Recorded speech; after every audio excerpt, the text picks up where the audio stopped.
बस रात के करीब 11 बज रहे थे। सड़क पर इक्का तुक्का गाड़ियां चल रही थी। अपनी नाइट शिफ्ट खत्म करके शीला और निकिता बस स्टॉप पर खड़ी थी। आज तो हमें बहुत देर हो गई। पता नहीं घर जाने के लिए हमें कोई साधन मिलेगा भी या नहीं। अगर कोई साधन नहीं मिला तो कहीं रात इसी बस स्टॉप पर ना बितानी पड़े। अपनी काली जुबान बंद कर, जब देखो तब उल्टी बातें ही करती है। अरे कुछ देर रुक जाना, कुछ ना कुछ मिल ही जाएगा। लेकिन काफी देर तक इंतजार करने के बाद भी उन्हें कोई बस नहीं मिलती। धीरे धीरे समय के साथ साथ सड़क पर चलने वाली गाड़ियों का दिखना भी बंद हो जाता है। अरे ये देख, अब तो सड़क पर एक भी गाड़ी नहीं दिख रही। दूर दूर तक गाड़ी और किसी इंसान का नामो निशान नहीं है। एक काम करते हैं, वापस अपने ऑफिस चलते हैं। हम दोनों आज रात वहीं गुजार लेंगे। देख, तुझे अच्छी तरह पता है 10 बजे के बाद चौकीदार ऑफिस के मेन गेट पर ताला लगाकर अपने घर चला जाता है। ऑफिस जाने का कोई फायदा नहीं है। इस सुनसान सड़क को देख मुझे बहुत घबराहट हो रही है। एक काम करना, उसी चौकीदार के घर चलते हैं। वो भी तो परिवार वाला है। हम बेफिक्र होकर आज रात उसके घर पर रुक सकते हैं। अरे पागल, चौकीदार 10 बाय 10 की खोली में रहता है। उसके 4 बच्चे हैं। भला वो हमें अपने घर में कौन सी जगह देगा? अब तू ना ये बेकार की बातें बंद कर और चुपचाप खड़ी रह। शायद कोई लिफ्ट ही मिल जाए।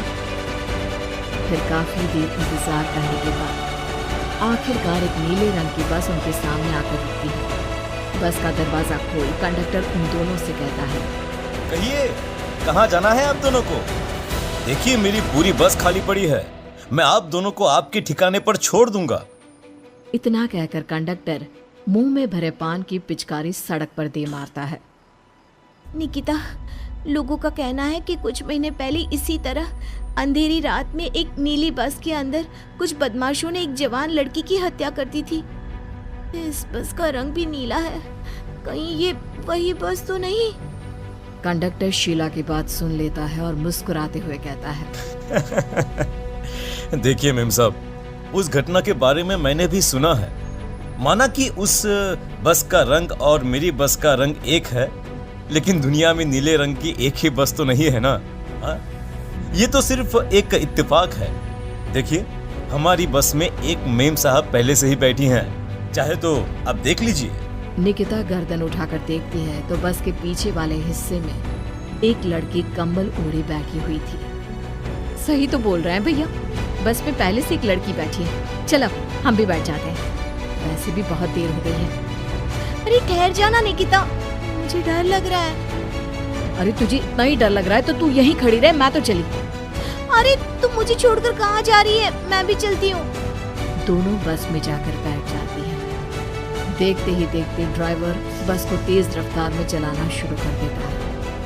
तभी शीला की नजर पीछे वाली सीट पर अकेली बैठी लड़की पर पड़ती है। उस लड़की की लाल आंखें और उसका आधा जला हुआ चेहरा देखकर शीला घबरा जाती है। सुन निकिता, हमारे पीछे जो लड़की बैठी है ना, उसकी आंखें एकदम खून की तरह लाल और चेहरा किसी चुड़ैल की तरह डरावना दिख रहा है। ये छोड़ ना, कौन कैसा दिखता है, मुझे इन सब बातों में कोई दिलचस्पी नहीं है। मैं थोड़ी देर झपकी लेना चाहती हूँ, इसलिए अब तू अपनी बड़बड़ बंद कर प्लीज।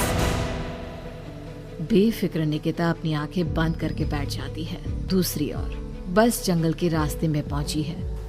चारों तरफ घना अंधेरा और साथ ही जंगल में मौजूद जंगली जानवरों की डरावनी आवाजें शीला को और भी ज्यादा डराए जा रही थी। थोड़ी ही देर में बस एक बरगद के पेड़ के पास से गुजरती है।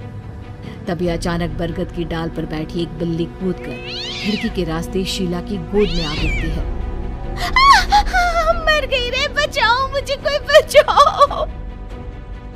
शीला के चिल्लाने की वजह से निकिता की आंख खुल जाती है और वो भी घबराकर इधर उधर देखने लगती है। तभी पीछे वाली सीट पर बैठी लड़की उठकर शीला के पास आती है और बिना कुछ कहे उस बिल्ली को शीला की गोद से उठा उसे सहलाते हुए अपनी गोद में लेकर वापस अपनी सीट पर जाकर बैठ जाती है। अरे शीला, तू तो बहुत ही डरपोक है। जरा सी बात पर उछल पड़ती है। मैं कल से अकेले ही सफर करूंगी। अरे मैं क्या करूं?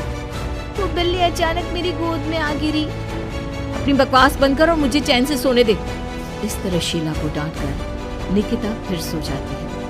पर तभी अचानक एक झटके से ब्रेक लगाकर ड्राइवर बस को रोकता है। शीला खिड़की से बाहर झांक कर देखती है तो उसे सड़क के किनारे एक काला आदमी खड़ा दिखाई देता है। उसकी बड़ी बड़ी दाढ़ी और अजीब से कपड़े देखकर शीला को घबराहट होने लगती। क्या हुआ ड्राइवर भैया, आपने बस क्यों रोक दी? अरे वो देखो, वहाँ वो सड़क के किनारे एक आदमी खड़ा है, उसी के लिए मैंने बस रुकवाई है। शीला निकिता को धक्का देकर नींद से जगाती है। अरे अब क्या हुआ? वो देख, सड़क किनारे कितना डरावना आदमी है।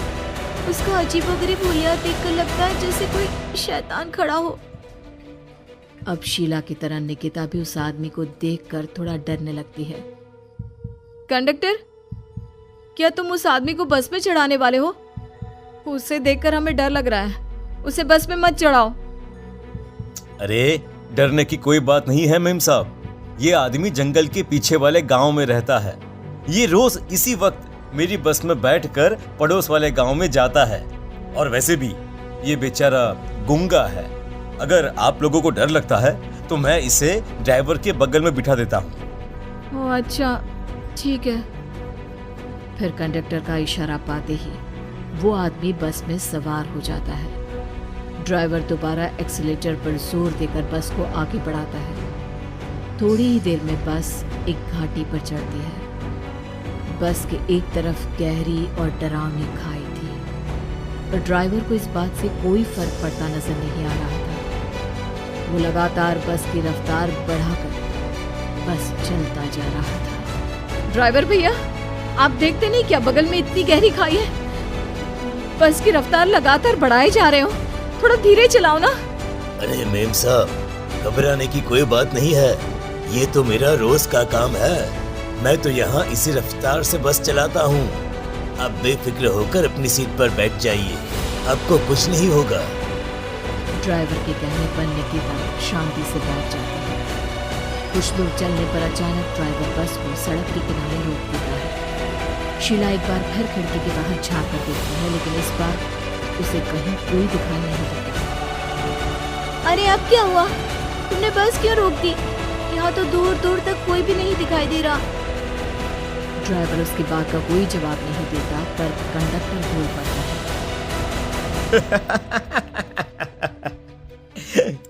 ये हमारी फेवरेट जगह है। हम अपने सारे अच्छे काम यहीं पर करते हैं। अब हमारा प्रोग्राम खत्म होने के बाद ही बस यहाँ से आगे बढ़ेगी। इतना कहते ही कंडक्टर सीट के नीचे रखी एक शराब की बोतल निकालता है। अरे ये सब क्या है?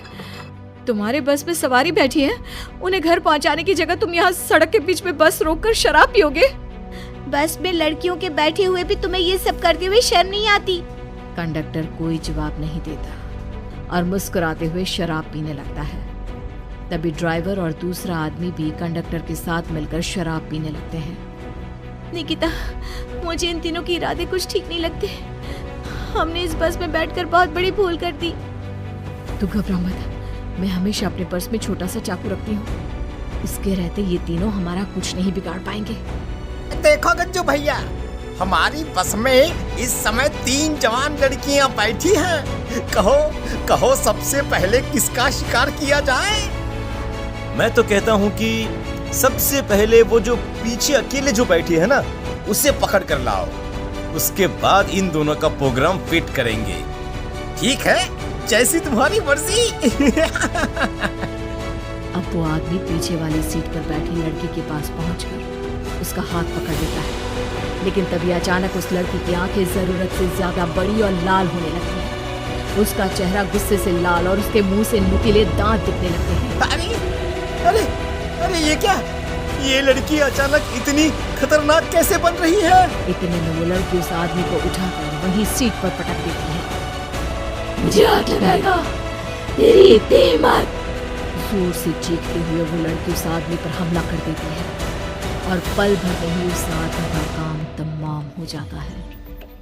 ये देख ड्राइवर और कंडक्टर के होश उड़ जाते हैं। इतने में ड्राइवर अपनी जान बचाने के लिए तुरंत बस से बाहर कूद जाता है। पर तभी बस के पीछे की तरफ से तेजी से आ रहा एक ट्रक उसे कुचल कर चला जाता है। एक ही पल में अपने दोनों साथियों की मौत देख अब कंडक्टर के हाथ पैर कांपने लगते हैं। ये सब देख निकिता और शीला के भी होश उड़ जाते हैं।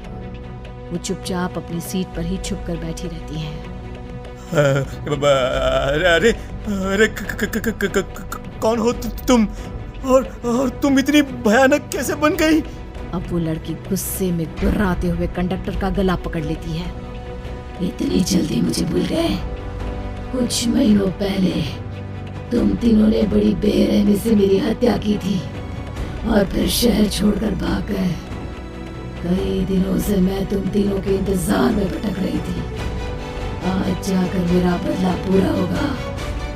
अब तू भी अपने साथियों की तरह जहन्नम पहुंच जाएगा। अब वो लड़की कंडक्टर को उठाकर बस के पास मौजूद खाई में फेंक देती है। कंडक्टर एक बड़े पत्थर से जा टकराता है और उसकी भी मृत्यु हो जाती है। दूसरी तरफ ये सारा नजारा देख शीला और निकिता बेहोश हो जाते हैं। अगले सुबह जब उन दोनों को होश आता है तो वो अपने आप को एक सरकारी अस्पताल में पाते हैं।